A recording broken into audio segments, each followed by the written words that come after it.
Hello everyone. Today I'm going to be reviewing the new horror film Stopmotion from IFC Midnight.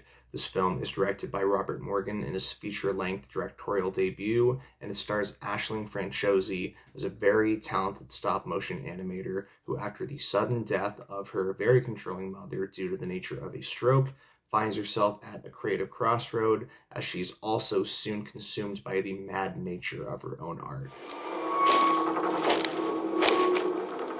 Such a morbid imagination, bringing dead things to life. Dave! Hello. When do you think you'll finish this film of yours? I don't know. It's called stop-motion animation. What do you think? It's a bit boring. It's not finished.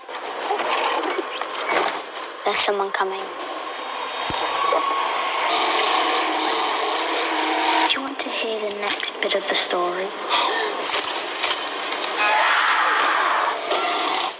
What happens when it takes on a life of its own?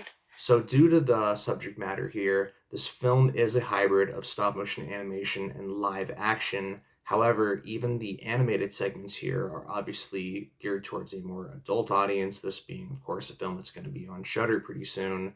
So some of the comparisons that immediately come to my mind are to films like Mad God, or perhaps The Wolf House, or even the Adult Swim animated anthology series, The Shivering Truth. And the fact that a film like this is even getting made today is just like so awesome to me, because I adore all forms of stop motion animation really, but especially that more adult oriented, truly horrific kind of stop motion. Although I will warn you guys, this film definitely has a lot more live action segments than stop motion animated segments. So don't going in expecting like the adult version of James and the Giant Peach, where it's like, yeah, it's a hybrid of both, but definitely like the stop motion animation is the focus. Like, no, here it's definitely way more of a live action film. In fact, I'd say the ratio is about 70-30. And as far as the subject matter is concerned, this film really explores the relationship between the artist and the art, definitely taking a look at the darker side of that relationship, delving into things like obsession. And it's definitely one of those films where a lot of what's happening is very much up for debate from the audience as far as whether it's actually happening or if it's just going on in the main character's head. I do think that the movie heavily implies the latter, especially with the presence of this malevolent little girl character that's the girl's neighbor and kind of sets a lot of this into motion, who's a really creepy character, but still, I think a lot of this definitely leaves a lot of room for discussion. And I think a couple of films that this reminds me of for that reason would be a film called Hatching, and then also Wasera, the Bone Woman. I feel like just a lot of independent horror films for not even just the last few years, but the last decade, have really been focusing on the idea of the psyche, the deteriorating mental state of the character being the true horror, kind of grounding those horror elements in a more human experience, rather than it being some ghost or demon or monster.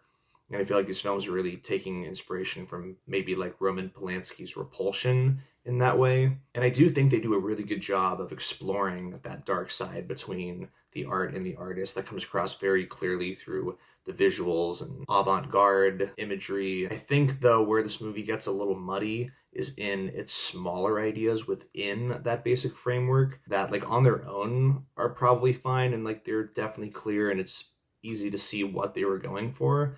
But maybe as far as like their placement and the overall narrative structure and how that they really mesh into the overall bigger theme is, I think, where this movie can feel a little bit messy from time to time. I do think also the pacing is not necessarily the greatest. I think that there's a period in the middle of the film where things can kind of drag a little bit, like maybe the story feels like it's repeating itself and relying a little bit too much on familiar horror tropes. But I do think that the opening leg of this film is really strong, and the opening shot in particular is probably the best opening shot I've seen in any film this year. And then, thankfully, the third act really picks things up. I don't think this film is terribly substantial from a character standpoint. It doesn't really have too much of an emotional core to it, but I do think that this is a movie where the style is very much the substance. I think that it is a very well-made film, and I think that the stop-motion animated segments really shine a lot. They're filled with really stunning animation, very creepy, very unsettling, very disturbing character designs. Part of the reason why I wish that there was a little bit more of that part of the film, but I still understand why they did what they did. But I do think that even outside the animated segments, I think that the film is very well directed. I think it's very tonally consistent. The editing's great. Even the cinematography is great. The compositions, as well as the color palette. And also Aisling Franciosi, who is quickly becoming one of my new favorite Scream Queens of the last few years, is also once again really great here. If I had one more complaint about the film, I think it's that the horror element just needed a lot more bite.